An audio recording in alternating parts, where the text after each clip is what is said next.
रेणुका की शादी कुछ ही दिनों पहले शास्त्री नगर में हुई थी। रेणुका बहुत ही आलसी लड़की थी। वो दिन भर बेड पर सोती रहती या फिर मैगजीन पढ़ती रहती और घर के काम भी धीरे धीरे ही करती। एक दिन उसकी सास उसके पास आती है। बहू, आज बेसन का चिला बना दे, बड़ा मन कर रहा है। हाँ मम्मी जी, बनाती हूँ थोड़ी देर में। थोड़ी देर में? अरे थोड़ी देर में तो रात के खाने का वक्त हो जाएगा बहू। अच्छा मम्मी जी, तो फिर आप रात का खाना ही खा लीजिएगा ना। हे भगवान, कैसी आलसी बहू मिली है मुझे। हर काम को बस टालती ही रहती है।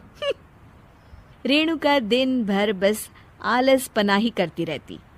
एक बार रात के खाने पर सब बैठे हैं तो रेणुका का पति कहता है, अरे ये क्या, आज फिर से करेला? रेणुका, हफ्ते में तीसरी बार ऐसा हुआ है कि करेला बन रहा है। कुछ भी बना लिया करो। अरे इतनी सारी सब्जी मिलती है मार्केट में। हाँ, पर अब कौन मार्केट जाए और सब्जी लेकर आए, इसीलिए जो था घर पर वही बना दिया। बहू, फ्रिज खोल कर देखती तो पता चलता कि सारी सब्जियां रखी होती है। पर तुम्हारा आलसपन खत्म हो तो तुम्हारी नजर जाए ना। विशाल कमरे में आकर रेणुका से पूछता है, रेणुका, मैंने कहा था तुमसे कि मेरे लिए रुमाल ले आना। मेरे सारे रुमाल खराब हो गए हैं। तुम ले आई क्या? आज नहीं गई, कल ले आऊंगी। ओफो, पिछले 4 दिनों से मैं यही सुन रहा हूँ। बिना रुमाल के ऑफिस जाना पड़ रहा है। तुम तो बहुत ही आलसी होती जा रही हो रेणुका। आपको रुमाल की जरूरत है ना, तो खुद ही खरीद लीजिए ना। हाँ, अब वही करूंगा। तुम्हारे भरोसे बैठा रहा तो कुछ नहीं होगा। एक दिन दरवाजे पर बेल बज रही होती है और रेणुका सोफे पर बैठी होती है, पर आलस में दरवाजा खोलती ही नहीं। अरे बहू, कितनी देर से बेल बज रही है। क्या कानों में रुई डालकर बैठी हो जो सुनाई नहीं दे रही बेल?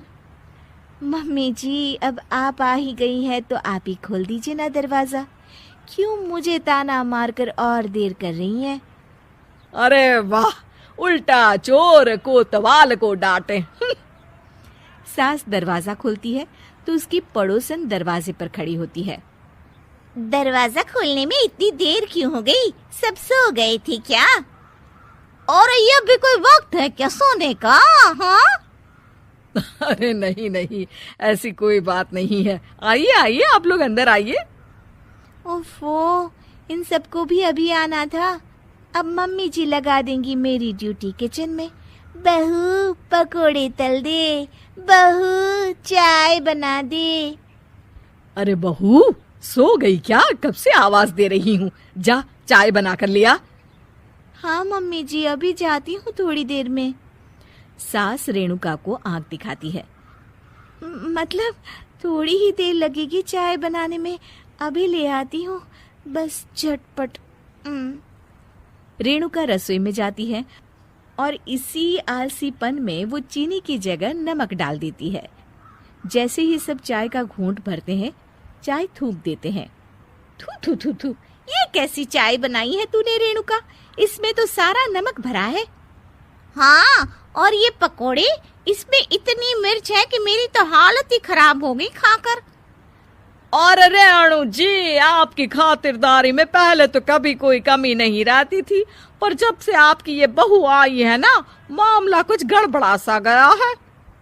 हाँ हाँ, जहाँ आप इतनी एक्टिव है, वहीं आपकी बहू एकदम आलसी, एकदम राम मिलाई जोड़ी लगती है।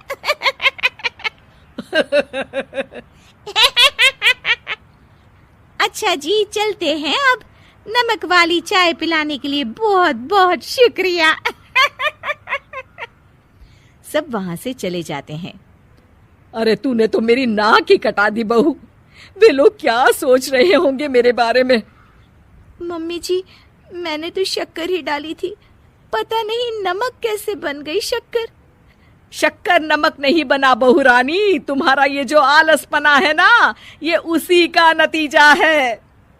सॉरी मम्मी जी, अब मैं ये आलसपन छोड़कर सारे काम अच्छे से मन लगाकर करूंगी।